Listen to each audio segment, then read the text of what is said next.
নুকদ্দিসুলাক, এই যে নুকদ্দিসু কুদ্দুস পাইছেন?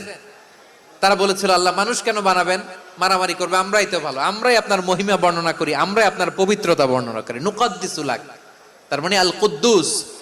আবার আমার নবী যখন সিজদায় লুটিয়ে পড়তেন, আম্মা জানা এসে বলেন আমরা তো সিজদার মধ্যে সুবহান রাব্বিয়াল আলা বলেই শেষ, কিন্তু বিশ্বনবী তাহাজ্জুদের নামাজে, নফল নামাজে, সুন্নত নামাজে তিনবার সুবহানা রাব্বিয়াল আলা তাসবিহ পড়ার পরে তিনি পড়তেন সুবহুন কুদ্দুসুন রাব্বুল মালাইকাতি ওয়ার রূহ। সুবহ কুদ্দুস রব্বুল মালাইকাতি ওয়ার রূহ। সিজদায় লুটিয়ে পড়ে বিশ্বনবী এই দোয়াটা পড়তেন নফল নামাজে, সুন্নাত নামাজে কিংবা তাহাজ্জুদের নামাজে।